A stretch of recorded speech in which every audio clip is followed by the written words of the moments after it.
Hello friends, मेरा नाम मलिक मोहम्मद सलीम और मैं ilmonline.com की तरफ से आपके लिए एक वीडियो ट्यूटोरियल लेकर आया हूँ। इस ट्यूटोरियल में हमने ये सीखना है कि हम विंडोज़ 10 में रहते हुए विंडोज़ 10 की अपडेटिंग कैसे डिसेबल कर सकते हैं।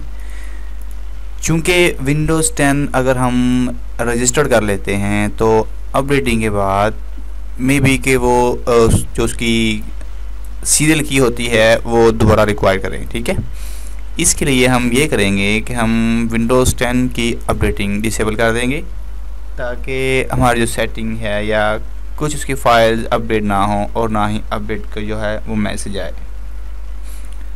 तो सबसे पहले हम क्या करेंगे, हम इस सर्च में आके यहाँ पे लिखेंगे सर्विसेज। ये सर्विसेज आ गया, इसको ओपन कर लेंगे।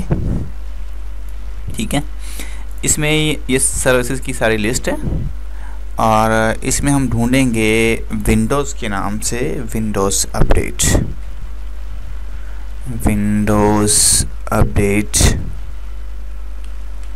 ये रही सर्विसेज, इसको इंटर के ज़रिए ओपन कर लेंगे। ठीक है, यहाँ पे ये लिखा हुआ है स्टार्टअप टाइप। यहाँ पे ये ऑटोमेटिक सिलेक्ट होगा, जो डिफ़ॉल्ट होगा वो ऑटोमेटिक होगा। आपने यहाँ से डिसेबल कर देना है। ठीक है, तो यहाँ से आप डिसेबल करके अप्लाई ओके कर दें। आपकी जो विंडोज़ 10 की अपडेटिंग है वो डिसेबल हो चुकी है। ठीक है, विंडोज़ 7 और विंडोज़ 8 और विंडोज़ 8.1 में उसकी अपडेटिंग कुछ डिफरेंट हुआ करती थी, कंट्रोल पैनल में हुआ करती थी।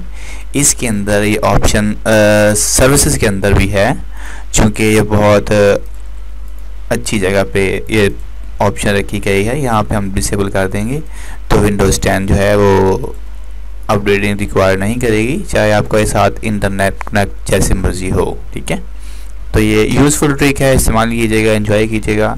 ये हमारा फेसबुक का पेज है, वेबसाइट है, ये हमारा फेसबुक पेज है, ये हमारा फेसबुक का ग्रुप है। ज्वाइन कीजिए, हमें सपोर्ट कीजिए, हमारे वीडियोस को लाइक कीजिए, दोस्तों के साथ शेयर कीजिए, हमारी वेबसाइट को सब्सक्राइब कीजिए ताकि हमारी अपडेट्स आपको मिलती रहें जो आपके इंशाल्लाह बहुत काम आएंगी। वीडियो ट्यूटोरियल देखने का बहुत शुक्रिया। थैंक यू, अल्लाह हाफिज़।